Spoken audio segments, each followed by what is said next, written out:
Hello, I'm going to show you how to get a sample program right into our Clawbot. This is to be used after you've built your simple Clawbot following the build guide. We're going to change around a few things because of the way they told you to plug your motors into different ports. We may change that a little bit here. First things first, we're going to go to RobotC, not the actual RobotC, not the graphical one, the text-based RobotC.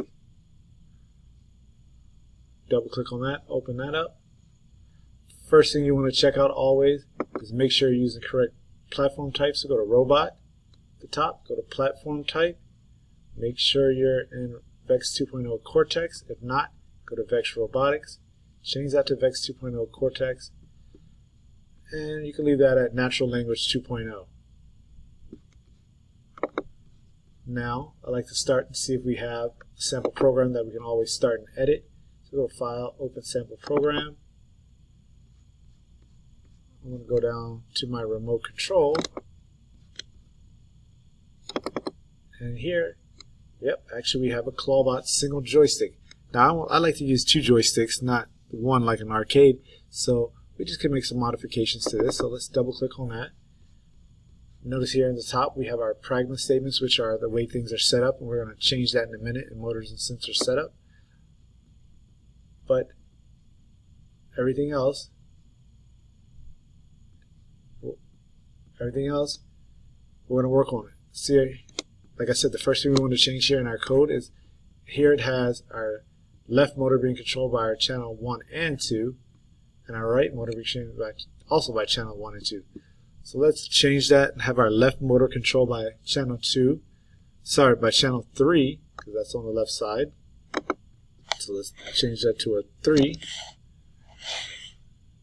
And then after that, we can delete this other stuff. The reason why we have to, it's still going to be divided by 2 is because, clean this up a little bit, is because the X and Y coordinates are both being added in here. And by taking that out now, we're just having channel 3 control the X and Y, not two different channels. So we're going to do the same for the right motor, but now, since that's on the right side, leave that at channel 2, and then we want to go ahead and delete all of this other stuff, clean it up. Remember, white spacing helps out in readability in your program. The green is just the comments to help for your purposes. After that, we talk about the arm, raising and lowering the arm, and it says the button 5, which is at the top of your joystick on the left side. If it is pressed, meaning the up button is pressed, or 1, then we want to raise the arm. If the down button is pressed, or 1, let's lower the arm. And if neither are pressed, do nothing. Same thing here, it talks about the claw at the bottom. Open and closing the claw on the right side, at the top right side of your joystick. The button 6 is pressed, then we want to close the gripper. If the down button is pressed, we want to open the gripper. Otherwise, we do nothing. And notice, all of this is placed in what's called a forever loop.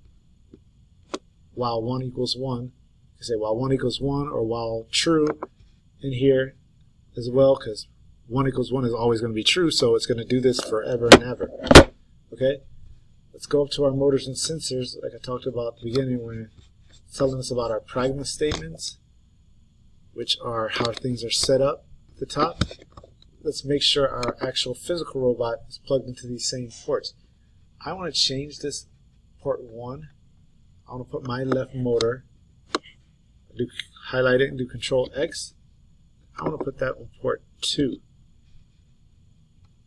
Take out, there's no motor here now on port 1, but there's a Vex 393 motor here on port 2. I take my right motor, Control X, highlight that, and I'm going to move that up here to port 3. Put my Vex 393 motor here. Now notice here reverse means it changes the, put no motor for port 10 now. Reverse just lets us know, changes the direction. The motors either go forward or backwards. since these motors are basically flipped, one of these are going to go backwards.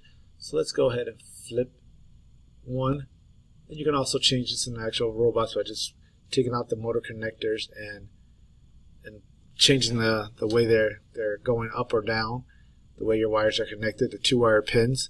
But yes, you will need a 2-wire pin now that we've changed these ports from port 1 and 10, which only didn't need a 2-wire pin because they plug straight into the ports.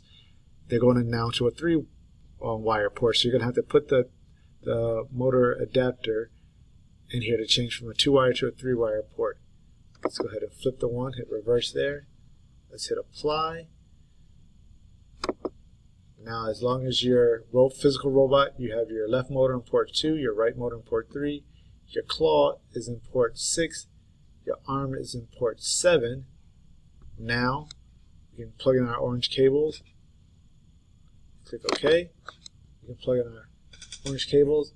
First, you'll want to always compile your programs and make sure there's no errors that show up here in the bottom.